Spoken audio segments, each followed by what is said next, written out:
Olá pessoal, tudo bem? Bem-vindos a mais um novo vídeo. Você que gosta de ficar por dentro do que está acontecendo no cenário político, econômico, geopolítico do nosso país e do mundo, principalmente os últimos acontecimentos que está havendo em Brasília, bem-vindo. Eu quero falar sobre 3 reportagens na qual me chamaram muita atenção. E pautando elas no Estadão, que é a primeira que eu quero falar, é que o presidente do PSL, que é o partido de Jair Messias Bolsonaro, ele se pronunciou dizendo que as manifestações pró-Bolsonaro são sem sentidos, mas válida. Você vai entender o porquê que é sem sentido, mas válida, né? Bom, para o presidente o Luciano Bivar, muito conhecido aí por questões de corrupção, né? Centrão, né? Pra vocês não esquecer, afirmou que não há sentido nas manifestações agendadas, né? Agora para o dia 26, que é domingo, mas nelas existe um pouco de sentido, né? Por quê? Porque a bancada do partido no Congresso deve se unir para decidir se apoiará fortemente os protestos, então há uma divisão muito forte lá, né? Aí ele fala que nós, eleitos democraticamente e institucionalmente, não há crise ética, isso é verdade, dentro da Câmara e o Senado e o Judiciário. Não há uma crise, o que há realmente uma crise de ideias e pensamentos do presidente da República. Vale salientar que é ele que está criando esses fantasmas, entendeu? Bom, fora que não há crise também moral, estão se resolvendo os problemas das reformas. Então eu vejo esse sentido, essa manifestação, mas todas as manifestações é válida. Aquela sentido que nós vivemos num país democrático e você não pode proibir as manifestações, né? Então, Bivar ainda falou que as pessoas não precisam ir às ruas para defender Bolsonaro, porque o presidente não teria cometido nenhum crime, já poderia contar com a população através das redes sociais. Para que tirar o povo para uma coisa que já está dentro de casa? Já ganhamos eleições, já passou isso aí, ou seja, aquela coisa que muitos falam realmente do não sentido das manifestações, mas se você quiser ir, você aí é um patriota democrata, você pode ir na rua aí, porque com certeza pela primeira vez será algo assim muito hilário você ir pra rua e lá você perguntar a quem está ao teu lado o porquê é que vocês estão lá, né? Vai ser bem parecido com aquela coisa de 2013, um bocado de gente na rua sem saber quem é que estava protestando. Só em 2015 é que houve realmente uma pauta para esse protesto. Aí, pessoal, a gente aproveitando as situações, né? A gente sabe que as emissoras de TV, rádio ainda no Brasil, né, elas têm uma força, com certeza. Mesmo que as mídias alternativas, que até se suspeita se elas são realmente alternativas, porque os canais de maior público, claro, alguns influencers digital têm uns certos seguidores, mas alguns grupos dessas mídias convencionais, eles estão presentes nas redes alternativas, né? E acaba querendo ou não tendo um certo controle de tudo isso. Então eu não entendi muito o porquê que Bolsonaro brigava com elas, tanto com a convencional, se as mídias não dão segurança constitucional para governar o país. Então, talvez vendo isso e convencido por Onyx Lorenzoni, ele vai lá e decide, então, conversar com o pessoal da Globo. Assim como o Bebiano quis, que o Bebiano era estratégico, mas foi colocado para fora porque Bolsonaro, na verdade, não. Carlos Bolsonaro o considerou como traidor. Então foi aquele negócio constrangedor que acabou colocando o Bebiano para fora do palácio. Então aqui, uma reportagem que ela vem do Brasil 247, em desespero, Bolsonaro recebe a Globo. E a gente vai entender o porquê desse sentido de Bolsonaro receber a Globo, né? Acuado, isolado, Bolsonaro corre para pedir ajuda à Rede Globo. O vice-presidente institucional do grupo, Paulo Tonetti, tem encontro marcado com Bolsonaro às 16 horas, pela parte aqui da tarde, né? Desta terça-feira linda, né? Misturado com sol e chuva aqui. A Globo apoiou o golpe contra Dilma, e isso é verdade, deixa por si passagem. E a eleição de Bolsonaro, também ajudou de uma certa forma.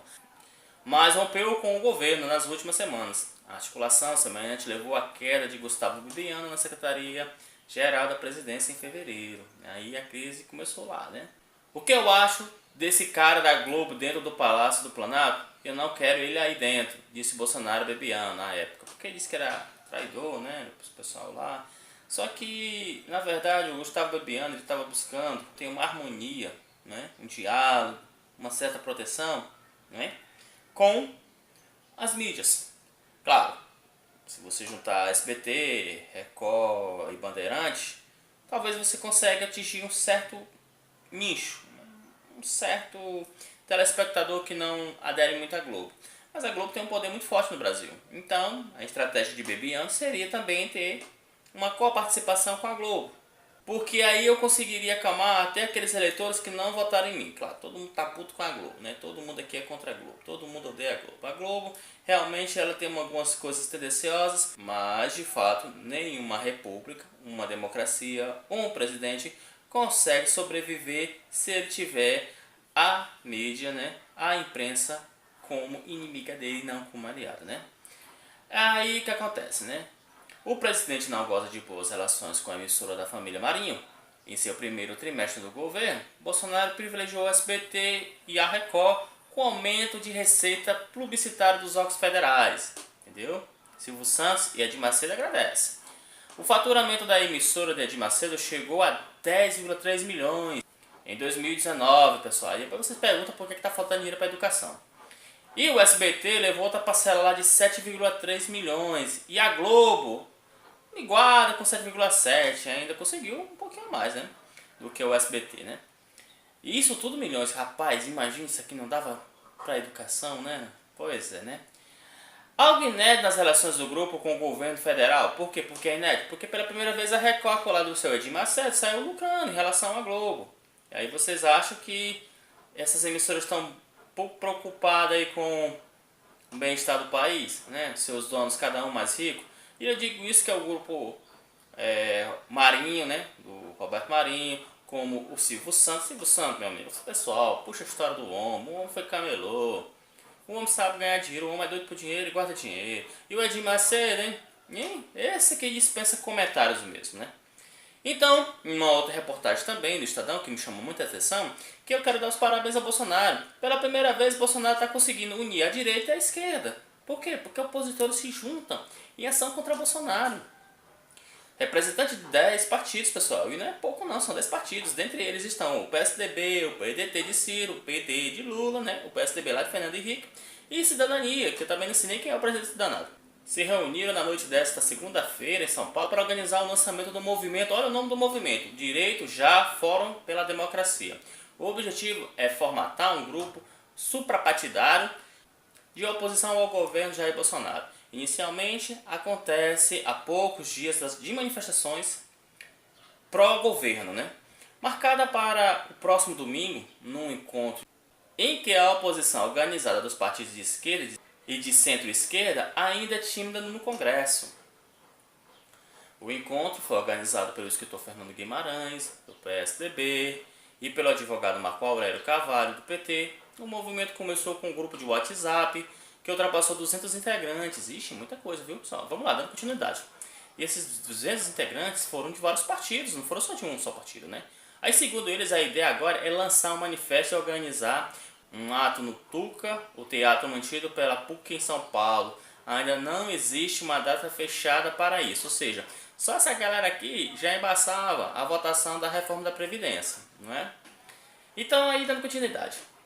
A ideia é ver se a gente quebra o gelo e atua como uma plataforma comum, disse o advogado Pedro Serrano, que cedeu um apartamento para o encontro. O Cavalo seguiu na mesma linha e defendeu a busca por uma pauta comum. O que nos une é maior do que aquilo que nos divide, disse ele. Olha aí, coisa linda.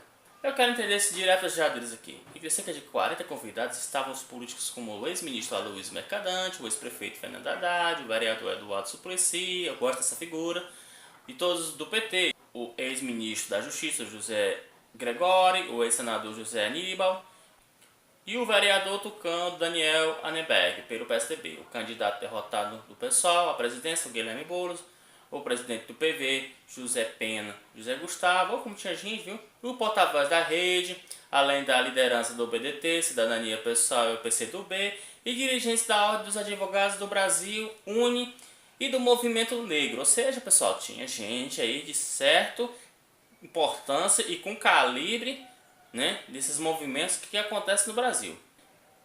E aí, esses representantes disseram que não foram representando seus partidos, mas uma questão de uma ideia, né? Bom, e em síntese na reunião desses partidos é questão de procurar quebrar um gelo, fazer uma base comum, né? E como o próprio líder do PCdoB da Câmara, o Orlando Silva, usou a palavra de gelo para classificar o encontro. Temos de lutar contra o sectarismo da política brasileira. Entre os próximos passos do movimento está tentar atrair adesões com outras regiões, como os governadores do Nordeste, que também é um núcleo importante, porque dos 9 estados do Nordeste, nenhum dele apoia Bolsonaro, né? Você vê a situação de Bolsonaro. Bom, pessoal, e o que a gente consegue ver em resumo de tudo isso? A gente consegue ver que o presidente do partido de Bolsonaro acha uma ideia de jirico, essa manifestação no dia 26, mas eu estou aqui dizendo que você vá, pode ir. E questão também do Onyx Lorenzoni e Bolsonaro, com certeza deve ter convencido, a importância de um diálogo amistoso, amigável com a Rede Globo, para poder, digamos, parar de apontar suas falhas do governo e até, quem sabe, as investigações do seu filho. E por último, esse novo, digamos, conjunto de pessoas com ideias, pensamentos, se reunindo como a esquerda, a direita e a centro-direita em questões de oposição ao Bolsonaro, porque na verdade se esperava, e isso eu digo tanto pelo centro quanto para a direita, que com a figura Bolsonaro ele fosse realmente se aproximar com esses políticos, já que ele tinha uma antipatia gigantesca com a esquerda. Só que a política de Bolsonaro é meio tosca e acabou excluindo o centro e a direita, principalmente a direita, que ficou totalmente prejudicada pelas últimas eleições, na qual elegeram muito pouco representante. Digamos, pessoal, que a gente não pode esquecer, temos que realmente olhar na forma crítica e não por amor, né, essa questão de ideologia. Bolsonaro, ele era do baixo clero.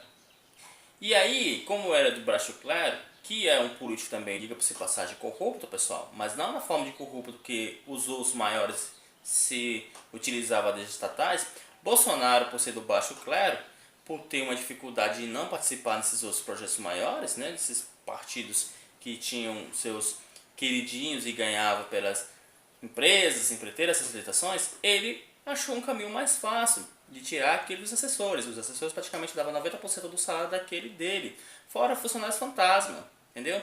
E aí ele acabou ensinando isso a falar com o Bolsonaro. Você acha que a falar Bolsonaro se aprendeu sozinho? Não, não aprendeu sozinho. O papai está lá há mais tempo, ensinou.